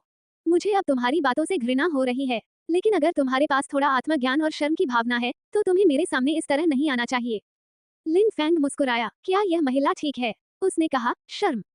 क्या तुम सुया को शर्म आती है? लिन फेंग ने व्यंग्य किया। तुम सुया गुस्से में था। ये बर्बादी उल्टी हो गई है। उसने खुद से बात करने की हिम्मत की। वेटर, यहाँ। भाभी सूटिंग, मुझे नहीं पता कि वेटर को कहाँ बुलाना है। फिर लिन फेंग की ओर इशारा किया और मुस्कुराया। वह हार गया है। उसने टेबल का ऑर्डर बिल्कुल नहीं दिया, लेकिन वह युयान टावर में घुस गया। मुझे लगता है कि वह शायद खाने के लिए कुछ चुराना चाहता है। आपको उसे जल्दी से बाहर निकाल देना चाहिए। वेटर ने भौहें सिकोड़ी और लिन फेंग के पास गया और कहा, सर, क्या आपने यहाँ टेबल का ऑर्डर दिया है? लिन फेंग ने अपना सिर हिलाया, नहीं। सुया और अन्य लोगों ने तुरंत व्यंग्य किया। देखो, तुम जानते हो कि यह बर्बादी मिली हुई है। उन्होंने लिन फेंग को बाहर निकालने के लिए अच्छा नाटक किया है। उस मामले में कृपया यहाँ से चले जाओ। वेटर की आवाज अचानक ठंडी हो गई। लिन फेंग ने धीरे से कहा, हालांकि मैंने ऑर्डर नहीं किया था, मेरे दोस्त ने किया था। ओह, कौन सी टेबल? वेटर ने पूछा। ड्रैगन और फीनिक्स शुभ बॉक्स। लिन फेंग दाओ, क्या? प्रश्नवाचक चिन्ह। ड्रैगन और फीनिक्स शुभ। वेटर दंग रह गया और उसे संदेह हुआ कि उसने गलत सुना है। सुया और अन्य लोग हंसने से खुद को रोक नहीं सके। ये रेत की मूर्ति, भले ही आप झूठ बोलें, आप एक यथार्थवादी कारण ढूंढ सकते हैं। आपकी हिम्मत कैसे हुई कि आपने ड्रैगन और फीनिक्स शुभ बॉक्स बुक किया है? हाँ, जल्दी से उससे छुटकारा पाओ। जोकर घिनौना लग रहा है। वेटर का चेहरा उतर गया और उसने कहा, सर, कृपया मेरे साथ मजाक न करें। अगर आप फिर से ऐसा करेंगे तो मैं सुरक्षा को बुला लूंगा। लिन फेंग ने असहाय होकर कहा, क्या मैं मजाक कर रहा हूँ? क्या आप नहीं जानते कि आप इसे जांचते हैं या नहीं? ठीक है, आपका नाम क्या है? वेटर ने अपना सेल फोन निकाला और ऑर्डरिंग सिस्टम पर क्लिक किया। लिन फेंग ने धीमे स्वर में कहा। वेटर ने तुरंत पूछताछ की। एक पल बाद वेटर का उदास चेहरा अचानक धूप और उदास हो गया और सम्मानजनक हो गया। सर, मुझे अभी आपको नाराज करने के लिए वास्तव में खेद है। कृपया मेरे साथ आइए। लिन फेंग ने सिर हिलाया और मुस्कुराया। फिर वे एक साथ दूसरी मंजिल की ओर चल पड़े। सुया और अन्य लोग दंग रह गए। क्या हुआ? वे भी लिन फेंग को सुरक्षा गार्ड द्वारा बाहर निकाले जाने को देखने जा रहे हैं। वे बिना किसी कारण के दूसरी मंजिल पर क्यों जाते हैं? सुया चिंतित थी, जल्दी से रुकी और चिल्लाई, वेटर, क्या तुम सही हो? इस बेचारे बी के ड्रैगन और फीनिक्स शुभ बॉक्स में दोस्त कैसे हो सकते हैं? तुमने इसे गलत पढ़ा होगा। मिस, कृपया रास्ते से हट जाओ। श्री लिन फेंग न केवल ड्रैगन और फीनिक्स शुभ बॉक्स की सूची में हैं, बल्कि एक वीआईपी भी हैं। वेटर ने भौहें सिकोड़ी। महंगा वीआईपी। सुया दंग रह गई। फिर उसने लिन फेंग को वेटर के साथ दूसरी मंजिल पर जाते देखा। कृपया अंदर आइए, सर। वेटर ने दरवाजा खोला और सम्मानपूर्वक कहा। धन्यवाद, लिन फेंग ने मुस्कुराते हुए कहा, फिर पीछे देखा, खोई हुई सुया को देखा और फिर अंदर चला गया। धमाका, बॉक्स का दरवाजा बंद हो गया। सुया और अन्य, उनके सिर एक पल में खाली हो गए। अच्छा, क्या चल रहा है? वो हारने वाला ड्रैगन और फीनिक्स शुभ बॉक्स में क्यों घुस गया? सुया, ये लोग सभी मूर्ख हैं। यहाँ तक कि माँ हाउजी भी दंग रह गई और उसने कोई प्रतिक्रिया नहीं दी। क्या चल रहा है? क्या लिन फेंग वास्तव में इस दौरान किसी बड़े आदमी को जानता था? लियू क्यू ने कांपते हुए कहा। लियू क्यू विशेष रूप से घबरा गया जब उसने सोचा कि उसने पहले भी लिन फेंग को इस तरह से निशाना बनाया था और अब लिन फेंग फिर से बॉस को जानता है। असंभव, यह असंभव है। सुया ने अपने चांदी के दांतों को भींचा और उत्साह से कहा, मैंने लिन फेंग को देख लिया है। वो किसी बड़े व्यक्ति को नहीं जान सकता। हाँ, यह असंभव है। सू टिंग ने भी दोहराया, क्या आपको लगता है लिन फेंग ने सू के घर को कब तक छोड़ा था? इतने कम समय में वह किन बड़े लोगों से परिचित होने गया था? और उसकी क्षमता के साथ उसे कौन देख सकता है? माँ हाउजी ने भौहें सिकोड़ते हुए कहा, लेकिन अब वो ड्रैगन और फीनिक्स शुभ बॉक्स में प्रवेश कर चुका है। कैसे समझाऊं? भीड़ में कोहरा छा गया। पॉप, सू टिंग ने अचानक अपनी जांघ थपथपाई और जोर से मुस्कुराते हुए कहा, हाँ, मुझे पता है। ये लिन फेंग ज्यादातर एक अमीर महिला का पसंदीदा है और एक दूसरे का पसंदीदा बन गया है। अगर वह ड्रैगन और फीनिक्स शुभ बॉक्स में प्रवेश कर सकता है, तो उसे अमीर महिला की सेवा करने के लिए अंदर जाना चाहिए। क्या ऐसा है? लोग दंग रह गए, लेकिन उन्हें ये भी लगा कि यह स्पष्टीकरण बेहद उचित था। लेकिन लिन फेंग के गुण के साथ कौन सी अमीर महिला उसे देखती है? लियू क्यू ने भौहें सिकोड़ी। सुया ने मुस्कुराते हुए कहा, लेकिन वह आज्ञाकारी है। पिछले कुछ सालों में सू परिवार में लिन फेंग कुत्ते की तरह अच्छा रहा है। ये स्वभाव अमीर महिला को सबसे ज्यादा पसंद है। सुया ने चुपके से सिर हिलाया और महसूस किया कि उसकी बहन ने जो कहा वह बहुत उचित था। हाँ, वो शर्मनाक चीज किसी अमीर महिला ने रखी होगी, अन्यथा वह ड्रैगन और फीनिक्स शुभ बॉक्स में प्रवेश करने के योग्य कैसे हो सकता है? तारांकन, बॉक्स में उत्तम डाइनिंग टेबल सभी प्रकार के व्यंजनों से भरी हुई है, जिसमें कई तरह के स्वाद और रंग हैं। लियू शिशुई, डॉक्टर सन और उस समय बचाव में सहयोग करने वाले कई नर्सों और डॉक्टरों के अलावा 3 और लोग थे। ये तीनों लोग ऐसे व्यक्ति हैं जो जिन्हुआ शहर में अपने पैरों को पटक कर भूकंप ला सकते हैं। जब उन्होंने सुना कि लिन फेंग ने तांग युंगनन को ठीक कर दिया है, तो वे सभी देखना चाहते थे कि वह छोटा चमत्कारी डॉक्टर कौन है। लेकिन जब वे मिले, तो तीनों निराश हो गए। वह साधारण दिखता है और उसका स्वभाव औसत है। अपने खराब कपड़ों के साथ, अगर आप यह नहीं कहते हैं, तो मुझे लगता है कि यह एक तीतर विश्वविद्यालय से एक हारे हुए व्यक्ति है। हालांकि लिन फेंग अब तांग परिवार का नंबर 1 वीआईपी है। वे उसे अपमानित करने की हिम्मत नहीं करते। खाने की मेज पर एक गिलास शराब के बाद एक गिलास शराब। लिन फेंग के पास अच्छी मात्रा में शराब है। कई कप पीने के बाद उसके पास कुछ भी नहीं है। उसके मुंह में खाना मुश्किल से रुकता है। चाचा, लिन फेंग मेरे पिता के उपकारकर्ता हैं। अगर आप इस तरह से पीते हैं, तो आपके पिता को पता चलने पर वे नाराज हो जाएंगे। तांग वेई ने भौहें सिकोड़ी। 3 अधेड़ उम्र के आदमी हंसे और कहा कि उनकी हिम्मत नहीं हुई। मूल रूप से वे लिन फेंग के करीब आने की पहल कर रहे हैं। लिन फेंग खाते समय अस्पष्ट रूप से जवाब देता है, बड़ा ब्रांड बहुत महत्वपूर्ण है। तांग वेई को गुस्सा और मजाक आया जब उसने देखा कि लिन फेंग बस खा रहा था। यह आदमी वास्तव में यहाँ कड़ी मेहनत से जीते गए अवसर को संजो कर नहीं रखता। डॉक्टर सन को देखो, वे इन 3 लोगों के साथ पक्षपात करना चाहते हैं, लेकिन वे उन्हें अनदेखा करते हैं। तांग वेई ने धीरे से लिन फेंग के पैर पर पैर रखा। लिन फेंग चिकन लेग खाने में व्यस्त था और उसने खाली नजर से देखा, क्या हो रहा है? लिन फेंग, ये 3 चाचा, एक पर्यावरण संरक्षण ब्यूरो के निदेशक हैं, दूसरे समिति के अध्यक्ष हैं, और तीसरे मेरे पिता की तरह एक व्यवसायी हैं। हालांकि उनकी उपलब्धियां मेरे तांग परिवार से बहुत कम हैं, वे भी जिन्हुआ शहर में प्रसिद्ध लोग हैं। तांग वेई ने लिन फेंग के कान में फुसफुसाया। लिन फेंग, ओहो, वास्तव में ज्यादा नहीं सुनता था। उसे इन चीजों में कोई दिलचस्पी नहीं थी। वो हुआ करता था और अब भी है। इसके विपरीत तांग वेई ने उसके कान में एक खुशबू उगल दी और उसके लंबे बाल उसके गालों पर तैर रहे थे, खुजली और विशेष रूप से आरामदायक। सुंदर चेहरे को करीब से देखते हुए लिन फेंग एक पल के लिए थोड़ा पागल हो गया। सू या और सू टिंग बहनें बहुत सुंदर हैं, लेकिन तांग वेई की उपस्थिति की तुलना में वे एक से अधिक ग्रेड पीछे हैं। लिन फेंग ने खुद से सोचा, कुलीन परिवार की ये बूढ़ी महिलाएं सभी परी आत्मा के साथ बड़ी हुई हैं। वे एक एक करके इतनी सुंदर क्यों हैं? लिन फेंग, क्या आपको याद है कि मैंने आपको क्या बताया था? अरे, तुम मुझे क्यों घूर रहे हो? तांग वेई ने गुस्सा होने का नाटक किया। लिन फेंग मुस्कुराया और कहा, तांग वेई, तुम बहुत सुंदर हो। आह, जैसे ही उसने ये कहा, तांग वेई का चेहरा लाल हो गया और शर्म से भर गया। लड़की ने लिन फेंग के पैर पर कदम रखा, उसे घूर कर देखा और कहा, अपना खाना खाओ। ओह, लिन फेंग ईमानदारी से डिनर करने चला गया। तांग वेई न तो हंस सकती है और न ही रो सकती है। वह स्वाभाविक रूप से जानती है कि लिन फेंग वास्तव में उसकी प्रशंसा करता है, अन्य पुरुषों के विपरीत, पुरुषों और महिलाओं के बीच एक मजबूत इच्छा के साथ। और यह उसके लिए ये सरल, विशेष आकर्षण है। तांग वी अपनी पिछली प्रतिबद्धता के बारे में सोचने से खुद को रोक नहीं पाती। अगर लिन फेंग उसके दादा को बचाता है, तो वो उदाहरण के तौर पर उससे वादा करेगी। मुझे क्या करना चाहिए? क्या तुम सच में उसकी माँ से वादा करना चाहते हो? तांग वी उलझन में थी, लेकिन उसके मन में उम्मीद की एक किरण भी थी। लिन फेंग और तांग वेई को एक दूसरे से बात करते देखकर वे जानबूझकर मुस्कुराए। उन्हें एक मौन सहमति थी कि वे परेशान न करें, लेकिन एक दूसरे से बात करते रहे। अगर छोटा चमत्कार डॉक्टर तांग वेई के साथ शादी कर सकता है, तो वे भविष्य में शेखी बघारने निकलेंगे, जो एक बड़ी पूंजी भी है। बूढ़ी तांग, मैंने सुना है कि आपकी पत्नी ने पिछले महीने आपके जन्मदिन के लिए आपके लिए उत्तम जेड का एक टुकड़ा खरीदा था। यह उस तरह का है जिसकी कीमत तो है लेकिन बाजार नहीं है। क्या आप इसे निकाल कर देख सकते हैं? हाँ, इसे निकाल कर देखिए। चलिए एक लंबा अनुभव करते हैं। इस समय दो मध्यम आयु वर्ग के पुरुषों ने एक दूसरे मध्यम आयु वर्ग के व्यक्ति को बुरी मुस्कान के साथ देखा। तांग उपनाम वाले व्यक्ति ने कड़वाहट से मुस्कुराते हुए कहा, ठीक है, मुझे उम्मीद नहीं थी कि आप अभी भी इसके बारे में सोचेंगे। मेरी पत्नी ने कहा कि यह उत्तम जेड आकस्मिक रूप से नहीं देखा जा सकता है, लेकिन आज यहाँ एक छोटा चमत्कार डॉक्टर है। मैं एक अपवाद बनाऊंगा और आपको इसे देखने दूंगा। जब उसने ये कहा, तो उसकी आवाज थोड़ी ऊंची थी, मानो उसने जानबूझकर लोगों को देखने के लिए आकर्षित किया हो।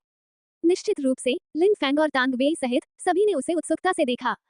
तांग उपनाम वाले व्यक्ति ने अपने शरीर से एक सफेद और चमकदार जेड निकाला। जेड पर एक अज्ञात जानवर उकेरा गया था। ये बहुत भयंकर लग रहा था। अच्छा जेड, यह एक प्राकृतिक और उत्तम जेड है। बूढ़ी तांग, आपकी पत्नी परेशान थी। भीड़ प्रशंसा से भरी थी। जैसा कि कहा जाता है, आम लोग उत्साह देखते हैं, जबकि विशेषज्ञ द्वार देखते हैं। उपस्थित डॉक्टर और नर्स इस जेड का मूल्य नहीं समझते थे। वे केवल इतना जानते थे कि इसे बड़े आदमी के हाथ से लेने के लिए यह बहुत मूल्यवान होना चाहिए। तांग वेई, जो लंबे समय से प्राचीन वस्तुओं की दुकान में डूबा हुआ है, स्वाभाविक रूप से एक नजर में जेड की गुणवत्ता को देख सकता है। हाँ हाँ, मैं खुश हूँ। तांग उपनाम वाले व्यक्ति का चेहरा मुस्कुराहट से भरा था और उसका दिल बहुत ठंडा था।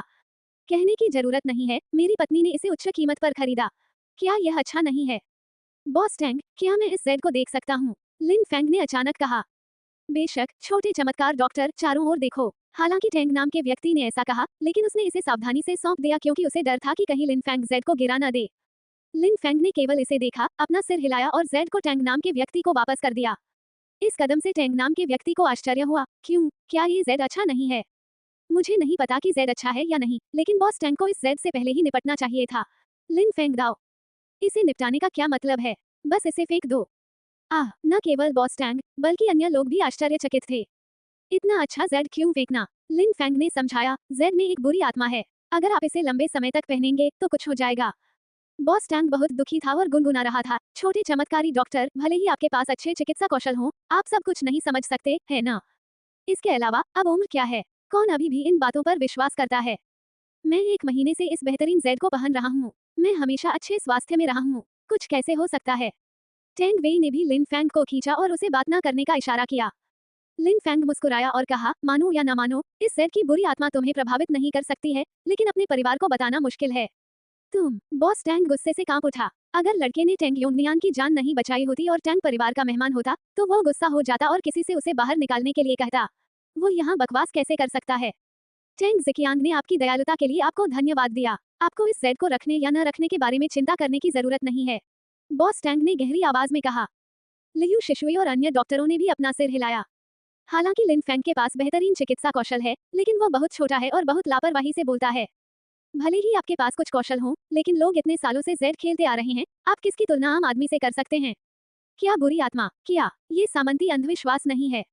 धमाका, तभी बॉक्स का दरवाजा अचानक खुल गया। एक युवती अंदर घुसी, लिन फेंग की ओर इशारा करते हुए चिल्लाई, आप सभी को धोखा दिया गया है। वो बिल्कुल भी चमत्कारिक डॉक्टर नहीं है। वह झूठा है। तुम सबके साथ धोखा हुआ है। वो कोई चमत्कारी डॉक्टर नहीं है। वह झूठा है। अचानक से अंदर घुसी महिला ने ये वाक्य कहा, जो धरती को हिला देने जैसा था, और अचानक से दृश्य शांत हो गया। क्या वह वही है? लिन फेंग का चेहरा बदल गया। सू या अभी भी परेशान थी। पॉप, तांग वेई ने मेज थपथपाए और ठंडे स्वर में कहा, तुम कौन हो? तुम्हें अंदर आने की अनुमति किसने दी? क्या तुम जानती हो कि यह कौन सा बॉक्स है? शायद गति बहुत तेज थी। सुया एक पल के लिए डर गई और सहज रूप से पीछे हट गई।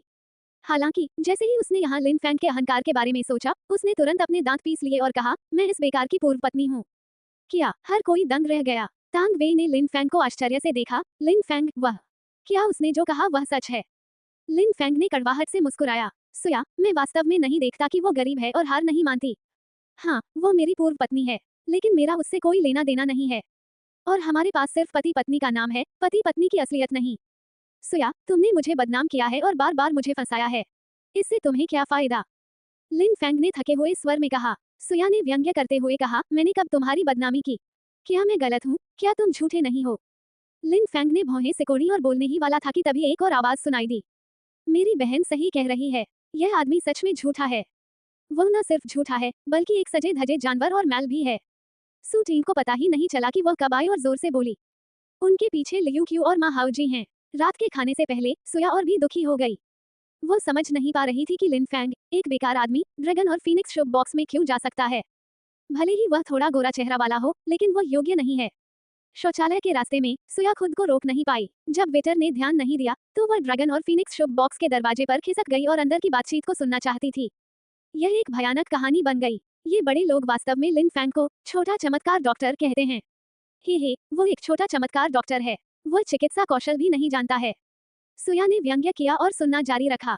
फिर उसने सुना कि लिन फैंग ने व्यवसायी से कहा कि उत्तम जेड में कुछ गड़बड़ है, जिससे व्यवसायी उपनाम तांग बहुत दुखी हो गया। सुया थोड़ी देर के लिए उत्साहित हो गई और उसे लगा कि समय लगभग सही था। ये समय बाहर आने और न्याय करने और लिन फैंग के पाखंडी और बदसूरत मुखौटे को उजागर करने का था। इसलिए उसने सीधे बीच में आकर कहा कि लिन फैंग सबके सामने झूठ बोल रहा है। इस समय सू टिंग और अन्य लोगों ने भी खबर सुनी और दौड़कर आए। चुप रहो, अगर तुमने फिर से खून थूकने की हिम्मत की, तो मानो या न मानो, मैं तुम्हें जाने दूंगा। तांग वेई का चेहरा ठंड की तरह था और उसकी आंखें ठंड से भरी थीं। ये लोग इतने बहादुर हैं कि वे तांग परिवार के भोज में उपद्रव करने की हिम्मत करते हैं। ये सुंदरी, मुझे नहीं पता कि कचरे ने आपको कैसे धोखा दिया, लेकिन मैं गवाही दे सकता हूँ कि वो वास्तव में एक बेकार झूठा है और उसके पास बिल्कुल भी योग्यता नहीं है। लियू क्यूई ने कहा। जैसे ही उसने तांग वेई को देखा, वह चौंक गया और उसकी लार बहने लगी। डार्लिंग, ये लड़की बहुत चालाक दिखती है। डॉग डे लिन फैंग वास्तव में इतनी अमीर महिला को पकड़ने के लिए भाग्यशाली है। आप कौन हैं? आपके लिए बात करने की कोई जगह नहीं है। तांग वेई ने अधीरता से कहा। लियू क्यूई थोड़ा गुस्से में था। कुतिया, तुम सिर्फ कुछ पैसे वाली एक अमीर महिला हो, तुम क्या दिखावा कर रही हो? हालांकि उसने मौके पर गुस्सा करने की हिम्मत नहीं की। आखिरकार वो उन लोगों को नाराज करने का जोखिम नहीं उठा सकता था जो ड्रैगन और फीनिक्स शुभ बॉक्स में प्रवेश कर सकते थे। सुंदरता, वो वास्तव में झूठा है। हम आपको विनम्रतापूर्वक याद दिलाते हैं कि आप उसके द्वारा धोखा न खाएं। इस समय मा हाउजी ने अचानक कहा। आप कौन हैं? तांग वेई ने भौहें सिकोड़ी। मैं मा हाउजी हूँ, जुन्मा समूह के अध्यक्ष का बेटा। मा हाउजी ने गर्व के साथ कहा। ओह, ये चौथे दर्जे का छोटा व्यवसाय है। तांग वेई मुस्कुराया। चौथे दर्जे का? मा हाउजी का चेहरा अचानक नीला पड़ गया और उसका दिल गुस्से से भर गया। क्या मिस तांग गलत है? ये चौथे दर्जे का है। तांग जिकियांग ने भावहीन होकर कहा, आपके पिता मा गुओकियांग पिछले महीने मेरी शाखा के साथ सहयोग करना चाहते थे। वो एक दिन के लिए दरवाजे के बाहर खड़े रहे और लगभग हीट स्ट्रोक से पीड़ित हो गए। उनकी दया देखकर मैंने कार्यकारी प्रबंधक से उनके साथ एक अनुबंध पर हस्ताक्षर करने के लिए कहा। ये सुनकर मा हाउजी दंग रह गए। क्षमा करें, सर, आप कौन हैं? आप ये जानने के लायक नहीं हैं कि मैं कौन हूँ, लेकिन आपको मेरी China resources group company limited के बारे में सुनना चाहिए था, चाहे आप कितने भी अदूरदर्शी हों। तांग जिकियांग ने व्यंग्य किया China resources group company limited. मा हाउजी पर वज्रपात हुआ। वह स्वाभाविक रूप से जानता है कि China resources group company limited की अवधारणा क्या है। ये जिन्हुआ शहर की शीर्ष 10 सूचीबद्ध कंपनियों में से एक है। उसे सबसे ज्यादा आश्चर्य इस बात पर हुआ कि उसके पिता ने कुछ दिन पहले ही जिस अनुबंध पर हस्ताक्षर किए थे, वह चाइना रिसोर्सेज ग्रुप की शाखा में हस्ताक्षरित किया गया था। जब मेरे पिता वापस आए, तो उन्हें पसीना आ रहा था और उनकी त्वचा लाल हो गई थी, जैसे किसी स्टीमर से बाहर आ रहे हों। जितना अधिक मा हाउजी इसके बारे में सोचते, वे उतना ही अधिक भयभीत हो जाते। मैं नहीं जानता कि चाइना रिसोर्सेज ग्रुप कंपनी क्या है। मैं बस आपको ये याद दिलाने आया हूँ कि इस झूठे व्यक्ति से धोखा न खाएं। तांग वेई ने दुखी होकर कहा, आप कहते रहते हैं कि लिन फैंग झूठा है। खैर, आपको सबूत निकाल देना चाहिए। अगर आप इसे निकाल नहीं सकते, तो मुझे असभ्य होने का दोष न दें। सबूत? मेरी बहन और मैं सबसे अच्छे सबूत हैं। सुया ने व्यंग्य किया। लिन फैंग की ओर इशारा किया और कहा, ये कचरा मेरे दादा द्वारा गोद लिया गया एक परित्यक्त बच्चा है। बचपन से लेकर बचपन तक उसने मेरे सुपरिवार से खाया पिया। उसका क्या गुण है? कितने किलोग्राम है? क्या मुझसे बेहतर कोई जानता है? उद्धरण चिन्ह। जब वह दामाद के रूप में सुपरिवार में शामिल हुआ, तो उसके पास कोई गंभीर नौकरी भी नहीं थी। वह सारा दिन खाता पीता और खेलता रहता और कुछ नहीं करता। वो किस तरह का चमत्कारी डॉक्टर होगा? ये हास्यास्पद है। ये सुनकर तांग वेई थोड़ा स्तब्ध रह गया, फिर लिन फैंग की ओर देखा और कहा, क्या ऐसा है? लिन फैंग ने सिर हिलाया और कहा, मैं वास्तव में एक परित्यक्त बच्चा हूँ। अगर मेरे दादा ने मुझे गोद नहीं लिया होता, तो मैं आज तक जीवित नहीं रहता। मैं भी दामाद हूँ, मेरे पास घर पर कोई ताकत और कोई नौकरी नहीं है। लेकिन मैं हर दिन न तो खाता हूँ, न पीता हूँ और न ही खेलता हूँ, न ही कुछ करता हूँ, न ही किसी को धोखा देता हूँ। लियू क्यू ने व्यंग्य किया, ओह तुम बेकार हो, तुम्हारे पास अभी भी तर्क है। क्यों, घर में परिवार का रसोइया होना क्या शानदार है। मेरी बात सुनो, यह आदमी एक असली काया है, हर किसी को धमकाया जा सकता है। जब वह पहले सू के घर पर था तो मैंने उसे सबक सिखाया था जब वह खाली था। उसने पादने की भी हिम्मत नहीं की। ये कहने के बाद लियू क्यू लिन फैंग के पास गया, उसकी ओर इशारा किया और अहंकार से कहा, बेकार, मैं अब तुम्हें सबक सिखाने जा रहा हूँ। क्या तुमने पादने की हिम्मत की? लिन फैंग ने अपना सिर उठाया और धीरे से कहा, ओह क्या तुम कोशिश कर सकते हो? अगर तुम खुद इसे पा लो तो मुझे दोष मत देना। लियू क्यू ने गंभीर रूप से मुस्कुराया, अचानक अपना हाथ उठाया और लिन फैंग को मुक्का मारा। धमाका, एक चीख। ये लिन फैंग नहीं बल्कि लियू क्यू था जो उड़ गया। लिन फैंग ने कब गोली चलाई ये किसी ने नहीं देखा। और लियू क्यूई अब जमीन पर लेटा हुआ है, लोटपोट हो रहा है और चिल्ला रहा है।